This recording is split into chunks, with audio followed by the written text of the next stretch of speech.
உங்ககிட்ட 4 கோடி ரூபாய் இருக்கு. ஆமா. இந்தியால போய் என்ன பண்ணுவீங்க? ஒரு படம் எடுப்பேன்.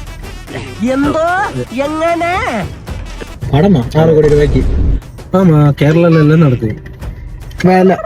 வேலிடா சொல்லுங்க, இன்வெஸ்ட்மெண்ட் ஓரியன்டா. ஒரு வீடு வாம்பேன். வாம்பையா? வாம்பே வீடு வாங்குவீங்க. உங்களுக்கு என்ன மாதிரி ரெண்டல் கிடைக்குது அங்க? ഒരു 4%. അതിലും ഇപ്പൊ പുതു ബഡ്ജറ്റ് ബേസിസിൽ ഇനി എவ்வளோ ടാക്സ് கூட ദൈവത്തിന് അറിയും. அது ஒரு 4 கோடி ரூபாய் മോദി സർക്കാർ.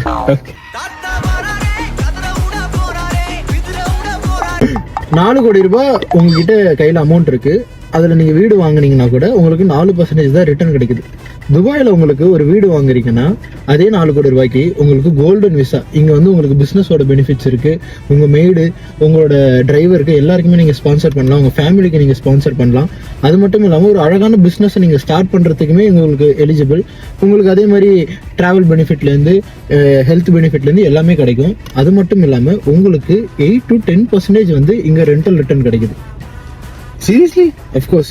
ஸோ இது தெரியாம தான் நிறைய பேர் இந்தியாவில் இன்னுமே இன்வெஸ்ட் பண்ணிட்டு இருக்கீங்க. இவர் மாதிரி இல்லாமல் ஒரு நல்ல இன்வெஸ்ட்மெண்ட் துபாயில் பண்ணணும்னா சீக்கிரமாக கீழே இருக்க நம்பரை காண்டாக்ட் பண்ணுங்க, நம்ம டிஸ்கஸ் பண்ணுவோம்.